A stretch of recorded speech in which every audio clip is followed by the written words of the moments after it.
All right, I'd like to call to order the Tuesday, June 16, 2020 meeting of the Middleton Board of Selectmen. I'd like to remind anybody at home that comes on that your face will be seen as well as your voice will be recorded. And we have our first agenda item today is the warrant number 2026. Mr. Sheehan. Thank you, Mr. Chairman. On the warrant today on payroll, we have $1,080,044, and on bills payable, $1,071,943. Of that, we have payroll deductions in the amount of $143,405, and of that, 59,000 and change has to do with deductions for balloon payments for teachers. They get paid for the summer on this warrant. Further down under DPW, $21,941 for street sweeping, which finished up a couple of weeks ago. $298,000 for purchase of power for MELD. $319,976 for health insurance deductions. And then at the very bottom of the page, $2,357 for veterans aid. Sarah Wood is on the call and has reviewed this and asks the board's approval. Any questions of Mr. Sheehan? Move to accept as presented. Second. All right. Mr. Prentakis, would you mind doing the roll call vote? Sure. Brian? Yes. Todd? Yes. Tim? Yes. I'll make it unanimous. All right. We have some minutes. We have an open session of June 2nd, June 10th, March 7th, joint session with Finance Committee. Mr. Chairman, I move that we approve the open session meetings from June 2nd, June 10th, as well as the joint Finance Committee meeting of March 7th. Second. All right, a motion and a second. Any further discussion? Hearing none, Mr. Prentakis, if you could take a roll call vote. Brian? Yes. Todd? Yes. Tim? Yes. I'll make it unanimous. Great. Mr. Sheehan, the town administrator updates and reports. Thank you.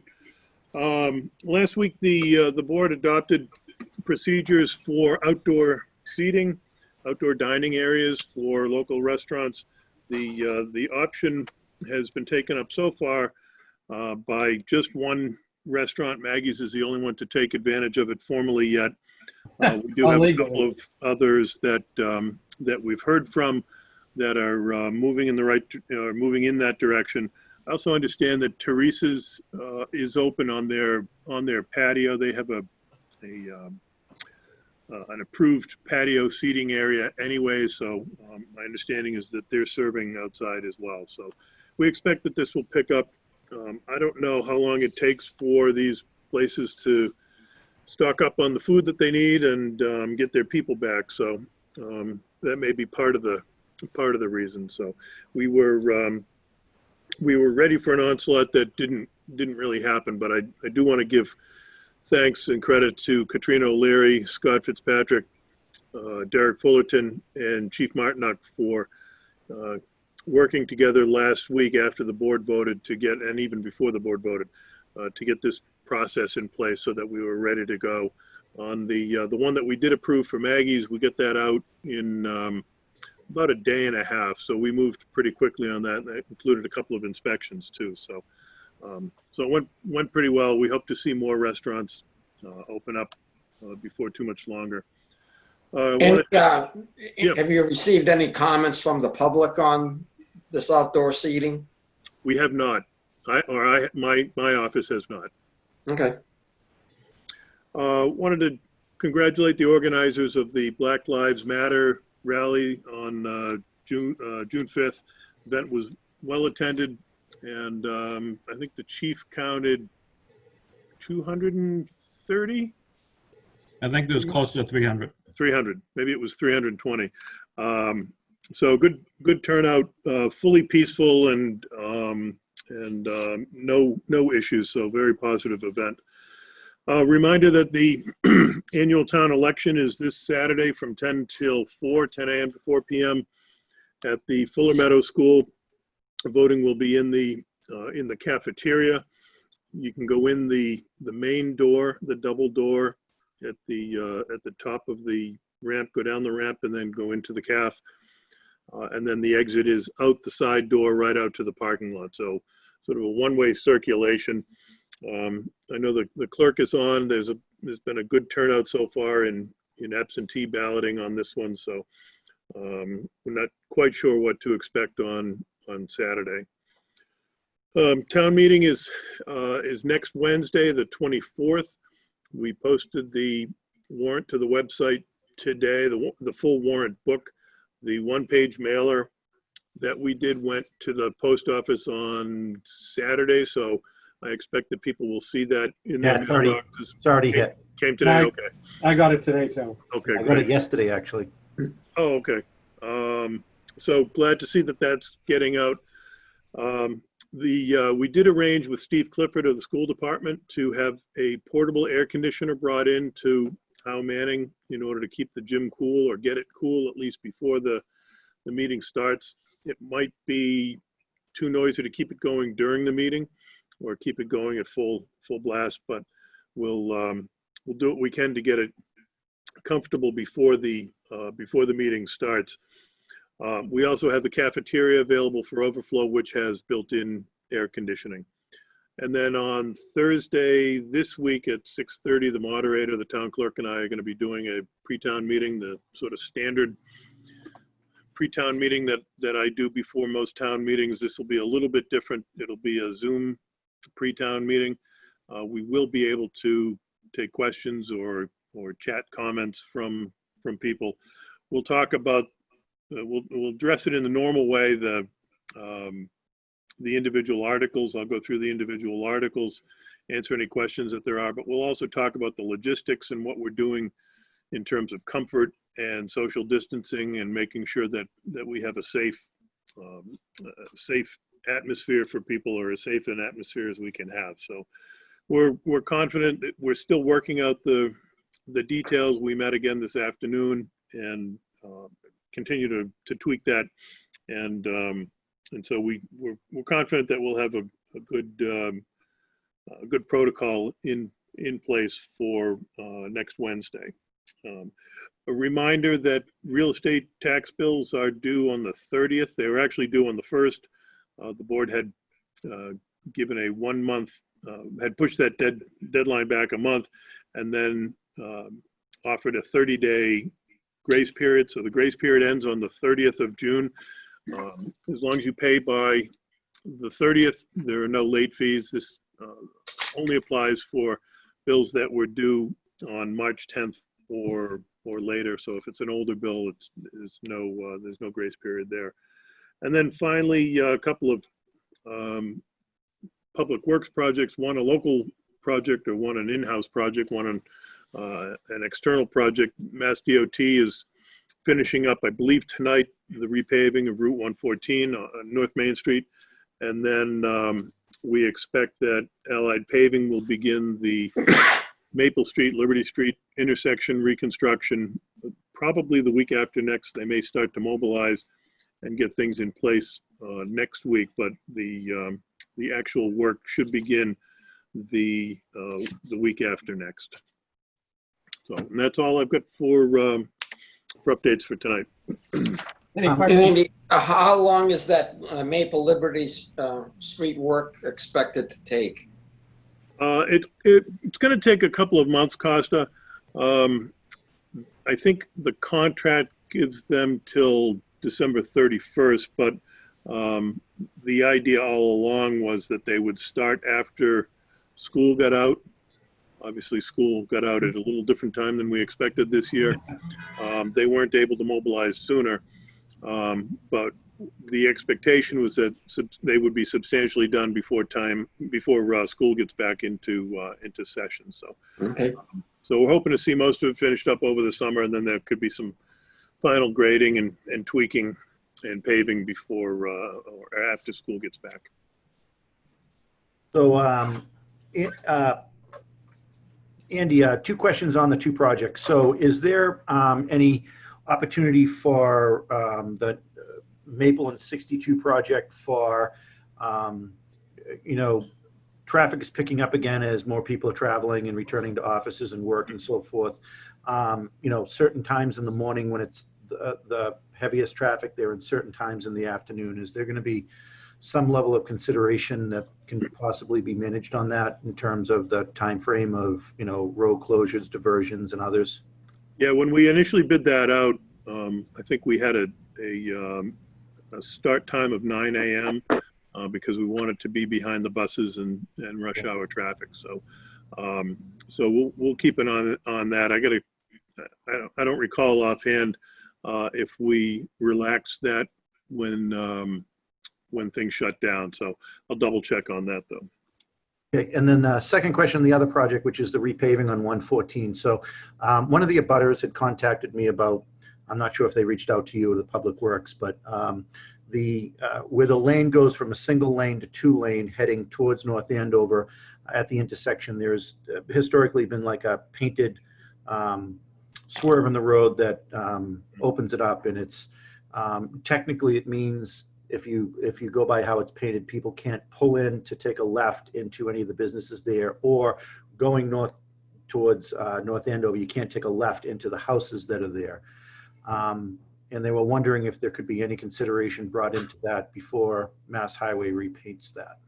Yeah, I did talk to one of the abutters. I'm not sure if it was the same one that you spoke to, but there's no opportunity to do that because of the funneling that Mass Highway is doing leading into and out of that intersection. So the person that I spoke to was on the say the police station side, and it's a more significant I think obstacle for that individual than it is for the residents on the other side. Yeah, so the Mass Highway rules, Mass DOT rules do not allow for a break there. The only way that there could be a break is if there was a cross street there, an intersecting way. Yeah, understood. Okay. Thank you. Any other questions? All righty, we will go to our public comment period, but looking at my view, I don't see anybody of the public here. So hearing none, we'll move on to the next agenda item. It's a discussion and vote to reduce the quorum for the June 24, 2020 annual town meeting in accordance with Chapter 92 of the Acts of 2020. So on this, Mr. Chairman, the board, as everybody will recall, had authorized me to work with town council to file essentially an injunction or file for a court order that would have allowed for a reduction in the quorum. This was done most locally by Marblehead. It's been done by a few other towns. Westwood, I know, did it. We did that 3 or 4 weeks ago, I guess, because we weren't sure what was going to happen with the law or the bill that eventually became Chapter 92 of the Acts of 2020. Shortly after council filed the petition, the legislature passed and the governor signed Chapter 92, and so that statute allows for a board of selectmen to reduce the quorum that is otherwise required for a town meeting, and can reduce it as low as to 10% of what the normal requirement is, the normal quorum is. So in the case of Marblehead, which was kind of the one that a lot of us were looking at because they were the first, they took full advantage under their court order to go from 100% to 10%, which in their case, excuse me, was from 300, a quorum of 300 down to 30. What the board talked about when we talked about the petition was going down to something like 30 or 35. 10 would be a little, that would be the 5 of you and a handful of others. So 10% didn't seem to be an appropriate amount. And so the Act, Chapter 92, requires a 7-day notice period. We provided that on June 8th. We did that by posting at the on the town clerk's bulletin board on I think it went out on Facebook, on the website. We did an e-blast, and we also mentioned it in the one-page mailer that went out for town meeting that went out yesterday. So we provided the required 7-day notice, and now the board is free to discuss the reduction in quorum. Again, you can go down to as low as 10% of the normal quorum. I certainly don't think that that's an appropriate amount. I think the number that was talked about before, 30, 35, 40, something like that, is reasonable. The other piece of the act that I'll mention is that it is the decision of the board in consultation, or I don't have it right open in front of me. Barbara may remember the language, but with the agreement of the moderator. So it is really a two-party conversation that needs to take place tonight. And then if the board does decide to reduce the quorum, then the clerk has 10 days to inform the Attorney General's office of the decision. So the decision can take place really anywhere, anytime up until 6:59 next Wednesday. Not ideal to wait that long. No, we make the decision. This gives us plenty of notice. We can announce it between now and Wednesday. We can talk about it also on Thursday at the pre-town meeting. Yeah. And then the other thing that I'll add is that obviously this does not preclude anybody from coming. Yeah, it's a floor. It's just a Floor, floor, not the correct. ceiling. So if we get the normal 120 or so that we get that we've gotten the last few town meetings, then that'll be fine. We'll be able to accommodate people, and everybody will be able to come in that wants to come in. Great.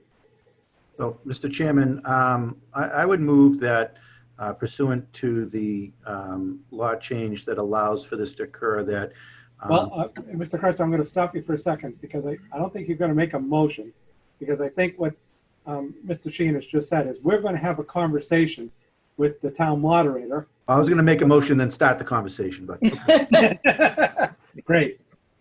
So what number, let's talk about it. What number do we think? I think 35. I think 35 is reasonable.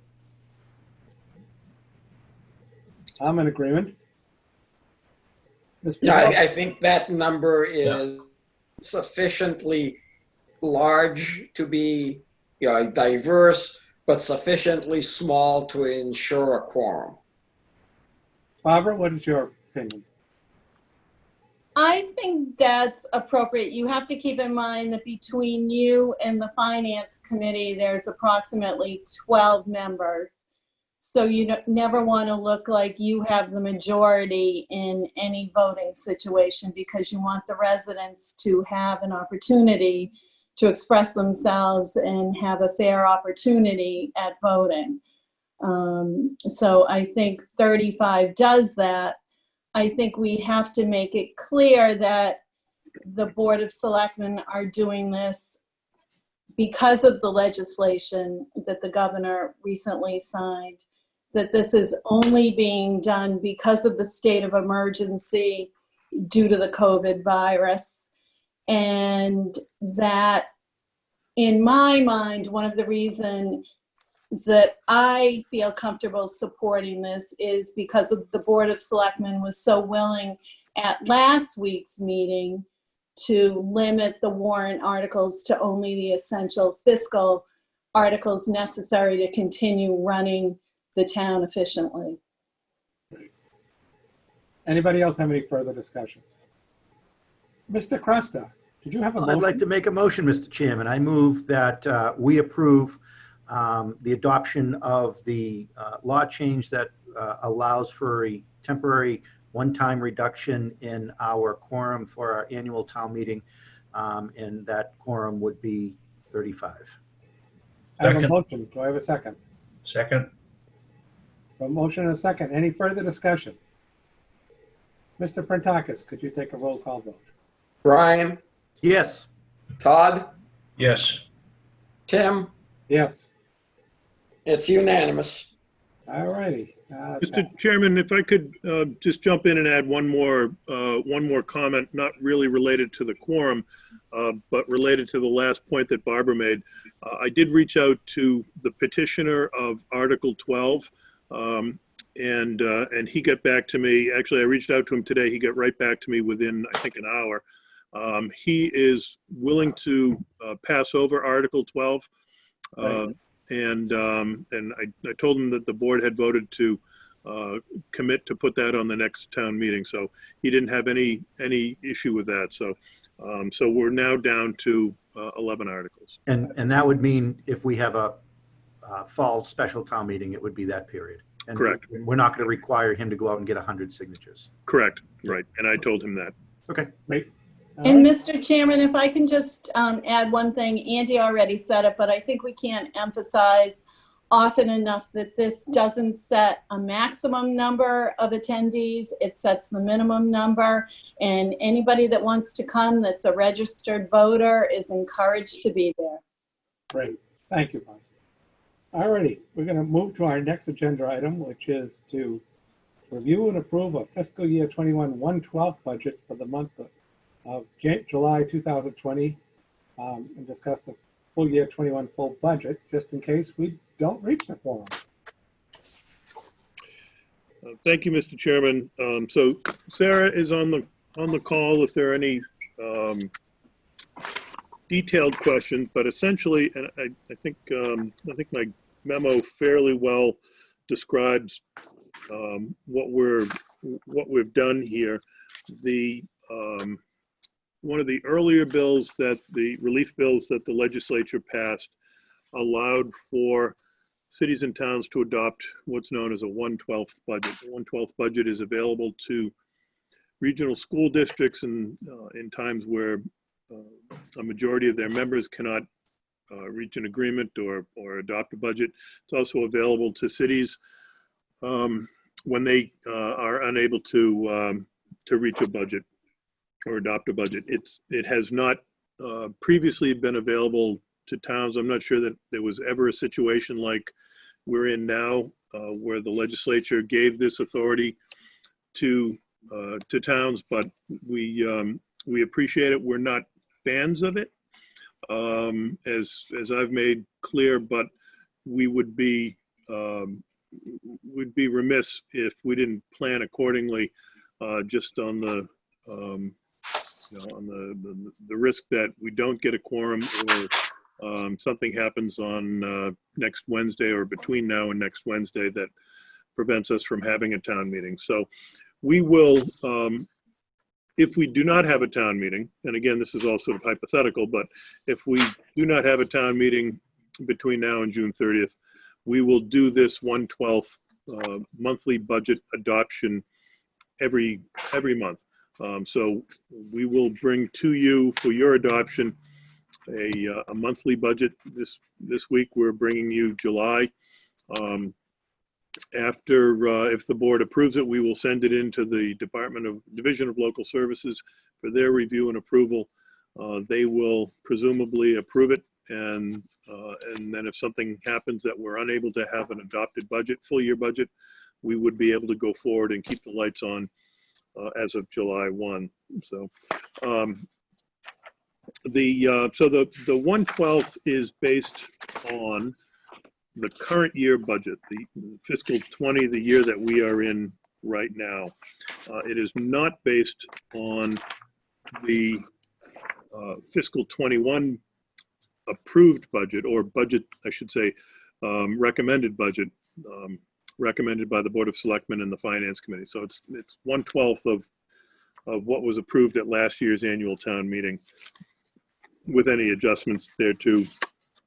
So what we have for July is a budget of $3,539,721, which is about 9.5% of the fiscal 20 budget. Chapter 53, which is the act that we're taking advantage of now, one of the earlier of the relief acts, specifically says not less than 1/12 of the prior year budget. So So we would be more than 8.3%, which is what 112 equals. So we're a little bit above that. Again, call it $3.5 million for the July budget. So if there are any questions, we're happy to answer them and do our best to describe. Yeah, I have a question on the retirement line. The approved 2020 is 1.4, recommended 21 is 1.6, and the 1/12 is 1.8. So we pay the full amount and then we allocate out to MELD their portion of it. We still have to pay the full amount. And that comes out of our operating budget. All right, so that 1.4 and the 1.6 is the town's less MELD. Yes. Okay. And I have checked that this will be approved as is in here, even though the dollar amount does not match. I'm sure they'll forget and they'll ask a few questions as they review it. But our assessment shows from Essex Regional that it is 1.8 million that we have to pay upfront. Okay. Any other questions? Yeah, thanks, Mr. Chairman. So for those areas that we're paying, for insurance and others, so we can receive the, with Maya, for example, that we can receive some of the savings. Let's just say there ends up being an item, something that is missed. We cannot affect that unless we go to a second 1/12 budget after this one is expired, or is there kind of like throw a flag and mend your 1/12 budget? No, it's basically you do this budget and then you move on to the next month. And that's when you can catch bills that were missed and things like that. Okay. But basically this is your minimum budget. And of course, this is just, they say budget, but it's not really a budget. This is what our expected expenses are. Understood. So, and then you basically wipe the slate clean and start fresh with the next month, which we would probably come to you at the next selectman meeting that is available. If there were any items that were unused, that weren't salary, that were being rolled over to the next year's budget, I can't believe I forgot the term because I've always... Encumbrance? Thank you. I've always had a burr in my shoe about that, but you cannot count encumbrances in your 1/12, correct? No, because it's actually already been appropriated. So you can still have encumbrances. Got it. So Okay. we'll be operating as normal with encumbrances and warrant articles that are carrying over. Okay. Those do not need to be part of your 1/12. Okay, understood. Thank you. I think this makes a lot of sense. Should something weird happen and we do not reach a quorum at least on July 1st, because this isn't a case of we can't pay our bills. If we don't have a budget passed and no 1/12 approved, we actually can't operate. Police Correct. can't roll, fire can't roll, Andy has to stay home, all of that. All right, do I have a motion? Correct. Mr. Chairman, I move that we approve for submission to the state the so-called 1/12 budget as presented. Do I have a second? Second. All right, I have a motion and a second. Do I have any further discussion? Hearing none. Mr. Protakis, could you take a roll call vote? Brian, Yes. Todd, Yes. Tim, Yes. I'll make it unanimous. Great. Our next agenda item is to review and approve the year-end transfer appropriations for the fire department in the amount of $52,000. So we don't utilize this process too frequently here in Middleton. This process came into effect 10 or 15 years ago. I think it was prior to that you couldn't move funds between departments. It was done in order to allow towns and cities and towns to balance things before the end of the year, because what would happen is towns would often get to June, they would overspend in a case like we're talking about tonight, and there'd be no way to pay the bill. So in this case, the vendor that repairs our fire apparatus would have to wait until the next town meeting for a vote, which is a 9/10 vote, I think, at town meeting for payment of a prior fiscal year bill. So that's kind of the history of this process. It is similar in many ways to the reserve fund process, except this is moving money not from the Finance Committee's reserve fund to pay an expenditure. It's moving money from one department budget to another, or from wages to expenses, or expenses to wages within the same budget. And that's what we have. That's what we have tonight.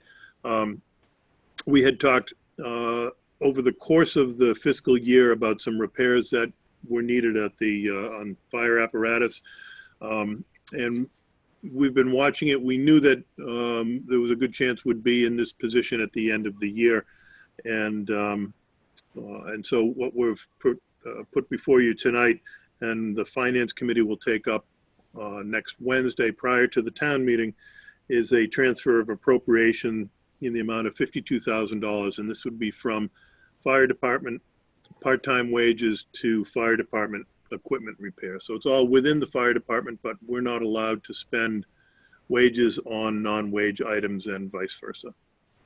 Okay. Any questions? Do I have a motion?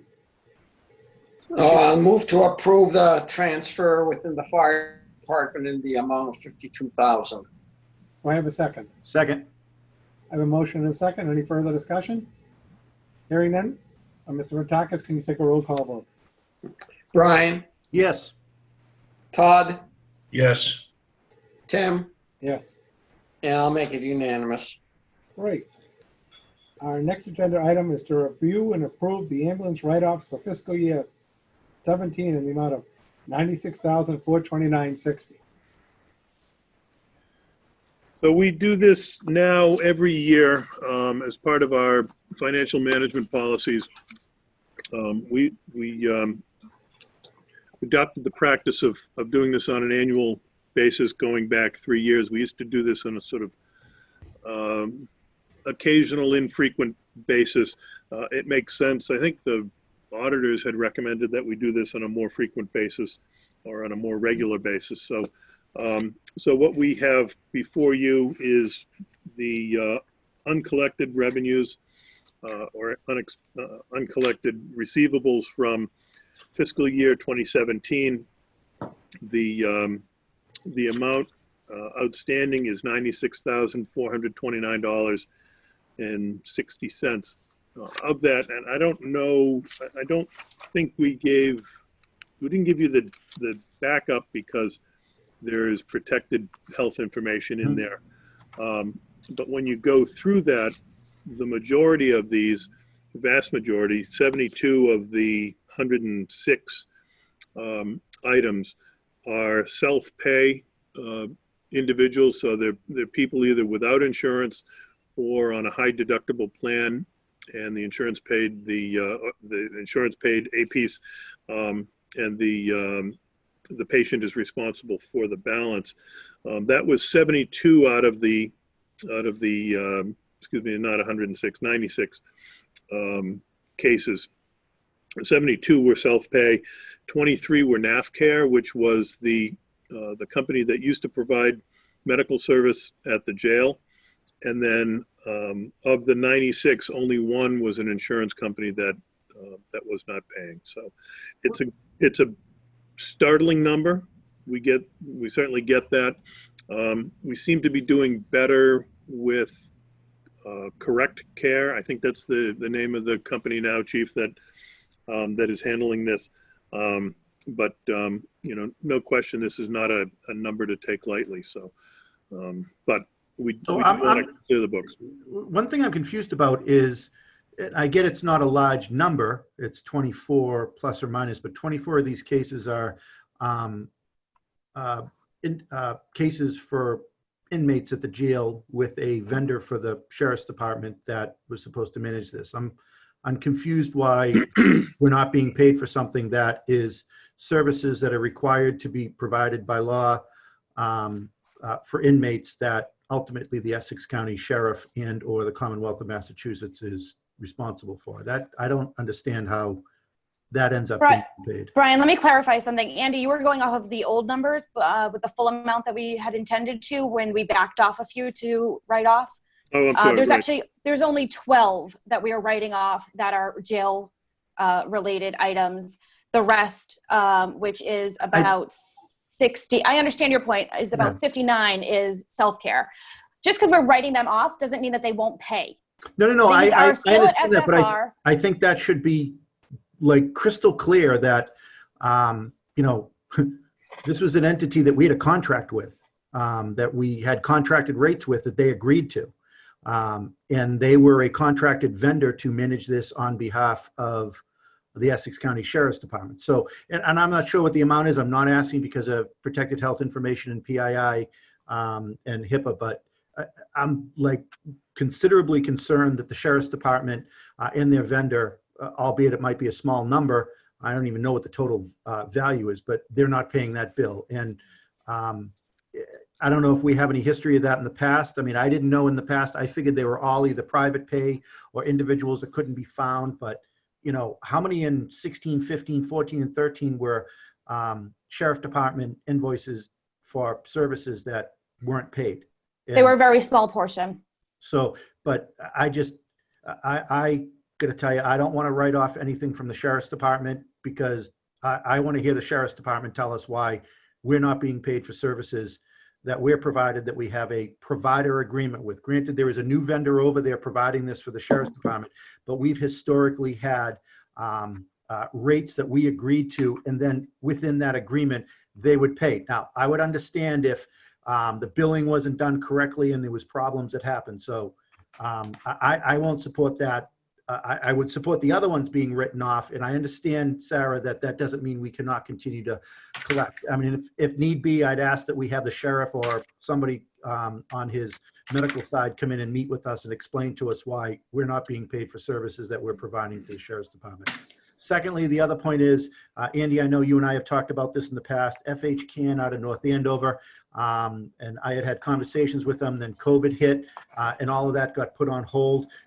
They do collection for a couple of communities' ambulance services now, for those that are uncollectible, including those that have been written off by communities. They do it in a basis where the town doesn't, let's just say it's $100, it's uncollectible. If they collect 100, the town still gets $100.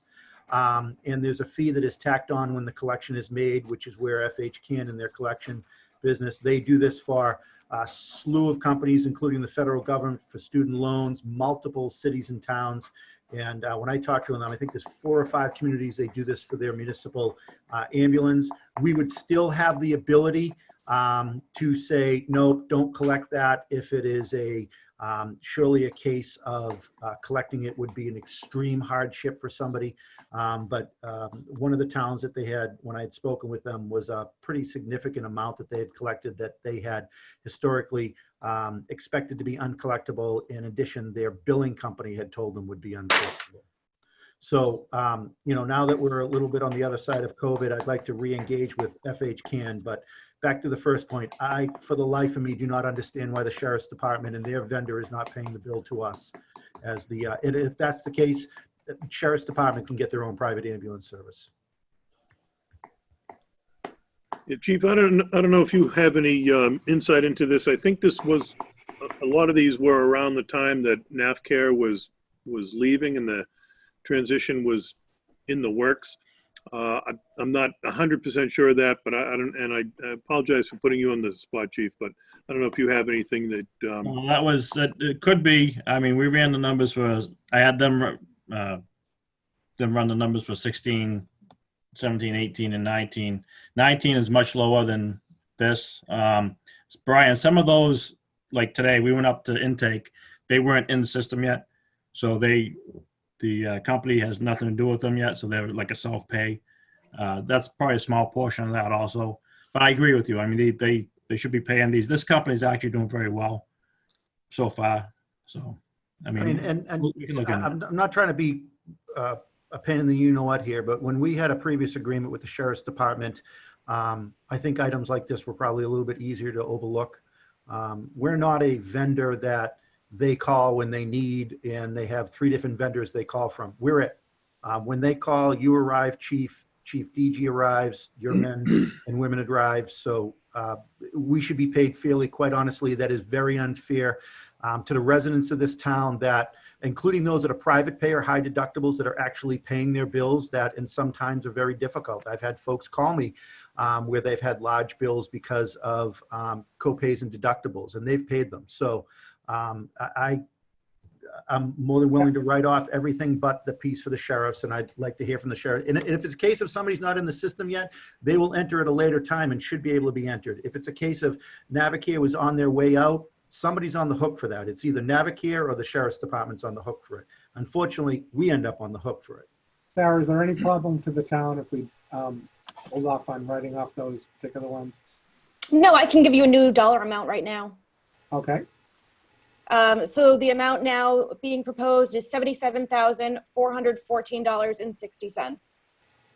okay. And how much Considering that, were Brian, we- do I have a motion? How much were we proposing prior? We were 90, proposing 96,000. 96,429.60. Yes, 20 grand. It's 20 grand. That'll go a long way towards Chief Martinuk's training needs at the department. okay, can I have a motion? Mr. Chairman, I move that we write off the portion as amended, not including the sheriff's department uncollectible numbers. All right, do I have a second? Second. I have a motion and a second. Any further discussion? Hearing none. Mr. Rentakis, can you take a roll call vote?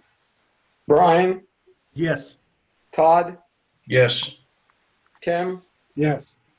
and I'll make it unanimous. And I'd ask Mr. Chairman and Andy, if we could get an update on this, and if not, I'd ask that we have somebody from the sheriff's department, maybe not our next meeting, but the meeting after that, if we don't have any clarity on this, that we bring them in. And then secondly, Andy, Sarah, and Chief, I'd like to, if the board's okay with this, set up a time to collectively have a conversation with FHCAN about, whether it's a reasonable attempt to work with them on collection on some of our previous uncollectible. Andy, are we doing the next agenda item or? No, we're not. Okay, great. We'll do that on the 30th. Great. Our next agenda item is to vote to accept the following donations. The Middleton Food Pantry from an anonymous donor in the amount of $1,200, and a Middleton Council on Aging from the Park Ave Minute Car Wash, Inc., the amount of $500. Can I have a motion? Move to accept these two donations with thanks to the donors. And second. I have a motion and a second. Any further discussion? If not, Mr. Prentakis, could you take a roll call vote? Brian, Yes. Todd, Yes. Tim, Yes, and I'll make it unanimous. great. New business. Anybody? Nope. Nope. I'll just give you guys a quick update. If you see on Facebook that we had a brush fire, someone asked if there was a brush fire in Middleton. It was not in Middleton. It was in North Andover at Harold Parker on Middleton Road. Our tanker was up there. That's probably what the confusion was. And then engine 2 was up at, that's a new truck. It's up at Cummings. A couple of the valve gaskets were leaking. Luckily it's under warranty for the engine, or that would have been like a $12,000 job. There's a couple sensors that are gone, which are not under warranty, but shouldn't be a lot of money. So we lucked out on that one. We like warranty. Chief, I happen to notice that one night there was a North Reading and I think Linfield truck in front of the station. Was there some reason? Twice. Last week was Sunday, Saturday and the Sunday we had the fire up on Metcalf. And then Thursday afternoon we had a car fire in the garage at Ferncroft on the sub-level 4. Luckily the sprinklers held it to that vehicle, but the smoke was unbelievable. You couldn't see a hand in front of your face. So twice last week we had out-of-town companies covering. Yeah, you guys had a busy week. All right, anybody else with anything new? No. If not, I'll take a motion to adjourn. I move we adjourn. All right, we stand adjourned. Thank you, and see you at town meeting. Thank you. Good night. Good night, Thank you. everyone.